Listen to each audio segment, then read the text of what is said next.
どうぞ。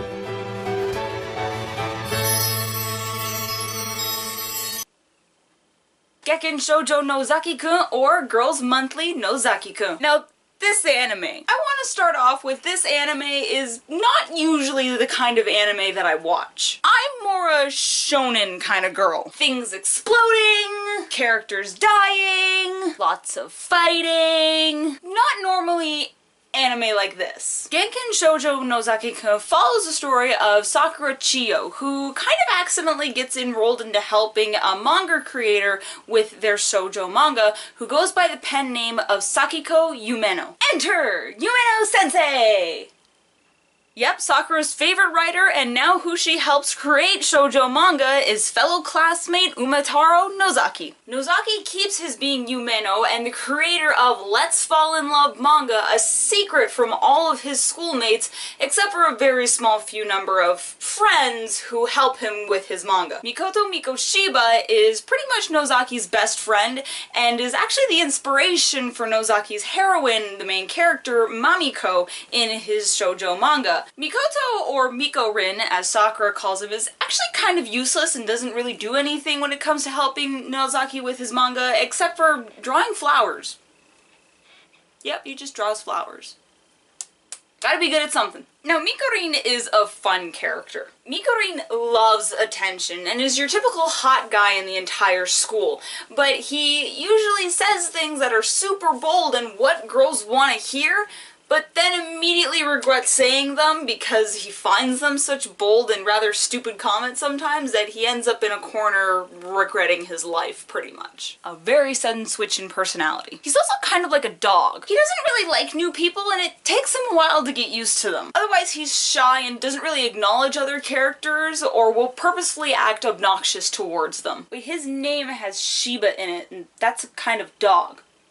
Did they do that on purpose? Masayuki Hori is a very talented actor and is the president of the drama club. He's in charge of drawing all the backgrounds in Nozaki's manga, which is funny because Nozaki has admitted that he can't draw backgrounds to save his life. They do an episode about Nozaki trying to learn how to draw backgrounds so that Hori doesn't have to do it as much, and it's just funny. Boxes! If you don't know what I'm talking about, then go watch the anime and you will. And if you do get it, boxes! Yu Kashima is your typical girl that looks like a guy, and all of the girls fawn over her, even though they know that she's a girl, but she still treats all those girls like she was a guy and treats them like a princess just so that she can get the attention. That sounds really complicated. So actually Haruhi from Oran, but if she wanted to be there. Kashima is a little bit of a ditz, and it's not so much that she doesn't understand sarcasm, which she doesn't, but it's also that she just doesn't understand what people mean when they say certain things. So why, if I watch shonen, did I willingly watch this anime? Mainly because it's not a series that's like its kind. Like in shoujo in general, usually it's about high school girls who are trying to find their true love in a guy that they think is their true love, but in the end actually end up loving the guy at the beginning of the story who they hated the most. Usually that's how it goes. It's also not an anime you can anticipate as to what will happen next. Like Inuyasha, Dragon Ball, Pokemon, or shonen anime in general. Like in Attack on Titan, when they tried to make it a surprise that Eren was the Titan that saved Mikasa. Surprise! Not. Or that the female Titan was Annie. Surprise! Not. Nozaki-kun is what you would call a spoof anime. It sets you up to think that a certain thing is going to happen, but then throws it on its head or makes fun of what you think would typically happen in that situation. Like in the scene that I showed at the beginning of this vlog. Sakura is confessing her love to Nozaki-kun, and what you think would happen would be, I'm sorry, I'm just not that into you. Or, well, that is, I mean, I like you too, Sakura. Not, here's my autograph. What? The whole series is pretty much that, and I love it. I did, however, find myself kind of rooting for Sakura and Nozaki to become a thing at the end of the series, even though I'm not usually one to ship. Throughout the anime, Nozaki does put his friends through situations and kind of uses them as a test subject to see how they would play through. So, very often, they do get put into situations that would be in a typical shoujo and usually turn out as a developing the relationship situation. And during the last episode, spoilers! Here's your spoiler warning. I'm serious, spoilers. If you don't want to know, then skip.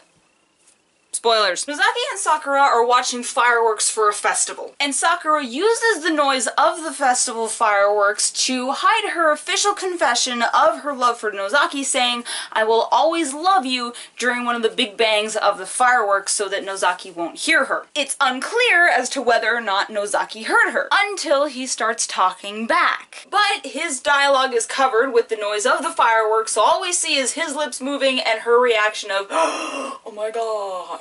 At first, I thought that's where they were gonna end it, kind of leaving it up to the viewers to decide whether or not he returned the love or did not. But then they come back to those two, and Nozaki leans close to her and says, "Me too." And I started thinking, oh my gosh, they actually decided, you know, out of all the stuff we put these two through, they actually do have feelings for each other, and as dumb as Nozaki did seem throughout the entire series, being completely clueless to Sakura's advances towards him, he actually does have feelings for her. I love the fireworks as well.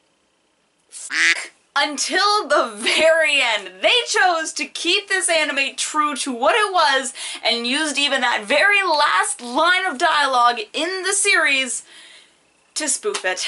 As much as I was genuinely mad that they built me up and knocked me down for the ending of this anime, I kind of like that it stayed true to itself and threw that last spoof in there because it was something I was not expecting, and I like being surprised in these kind of shows. I mean, even the opening is a spoof, because we all know that openings of animes always tell you what the anime is going to be about. You can always judge off the opening. Totally. So thank you guys so much for watching my rant review on, Gekkan Shoukou Nozaki-kun. I really did enjoy this anime and this series. My sister Clau, she's actually reading the webcomic right now, so, you know, it's worth a look at either way. It's a fun series on both ends of the spectrum. So be sure to check in on Tuesdays when my brother Andrew usually uploads, and Fridays when I, Sarah, usually upload. Hopefully this will still be Friday when you see this because our internet is being dumb again. Storm, every time I want to upload. So until then, guys, geek on.